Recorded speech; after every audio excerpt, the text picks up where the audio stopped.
اچھا جی، یہ محمد محفوظ ہے، محفوظ اکرم ان کا نام ہے، اور یہ سراپا احتجاج ہیں تھانہ حویلی کرنگا کے خلاف۔ یہ شخص ایک ہاتھ سے معذور ہے، اور ان کا یہ کہنا ہے کہ یہ میری بیگ کے اوپر دیکھ رہے ہیں کہ ان کی ایک دکان تھی، اور اس میں یہ کہتے ہیں کچھ کریانے کا سامان بھی موجود تھا۔ بااثر لوگ جو ہیں رات کی تاریکی میں آتے ہیں، ان کی چوری کرتے ہیں، یہاں پہ یہ دکان بھی گرا جاتے ہیں، ان کا سامان جو ہے یہاں تک کہ جو ٹیئر گارڈر وہ بھی لے کے چلے گئے ہیں، اور چند ایک اینٹیں پڑی ہیں، باقی اینٹیں بھی لے گئے ہیں۔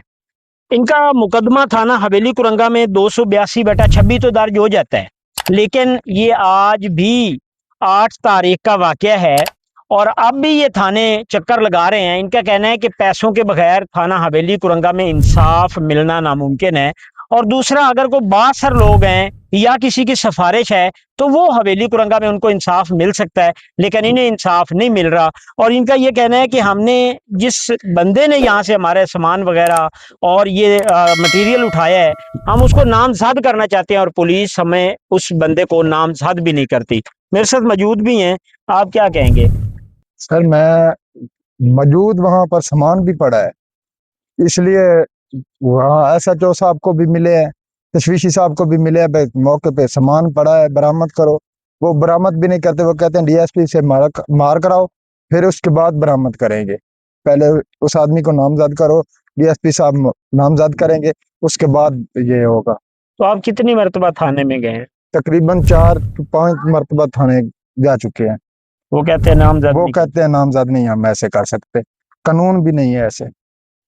اچھا جی، یہ کہتے ہیں کہ اگر کوئی بااثر بندہ ہونا تو اسے فوری انصاف بھی مل جاتا ہے اور وہ نامزد بھی ہو جاتا ہے، لیکن یہ شخص کہتا ہے کہ میں اگر یہاں جس جگہ پہ ہم موجود ہیں، یہ مین روڈ ہے جس کے اوپر یہ واقعہ ہوا ہے، اور تھانے سے 1 یا 2 کلومیٹر کا فاصلہ ہے، یہ 3 کلومیٹر کا فاصلہ ہو جائے گا۔ نکاسو پل کے ساتھ یہ موضع شیخو پورہ ہے جس جگہ پہ ہم موجود ہیں، اور ان کا یہ کہنا ہے کہ ہم بارہا تھانے میں چکر لگا چکے ہیں۔ ایس ایچ او حویلی کرنگا کو آصف مجتبیٰ صاحب ہیں، ان کو یہ کہتے ہیں ہم مل چکے ہیں، لیکن وہ ہمارے ان لوگوں کو نامزد نہیں کر رہے۔ وہ کہتے ہیں جی کہ آپ کبیر والا جائیں، وہاں سے اپلیکیشن دے، پھر ہم نامزد کریں گے۔ یہ کہتے ہیں کہ ہمیں پتہ ہے جس نے چوری کی ہے اس کے گھر سامان پڑا ہے، ان کے پاس ویڈیو موجود ہے، اور یہ پھر بھی پولیس جو ہے ملزمان کو پکڑنے کے لیے تیار نہیں ہے۔ تو یہ لوگ ڈی پی او خانیوال اور ڈی ایس پی کبیر والا اور آر پی او ملتان سے یہ نوٹس لینے کا مطالبہ کر رہے ہیں کہ ہمیں انصاف دیا جائے، ہمارے یہ جو بندے ہیں ان کو نامزد کیا جائے،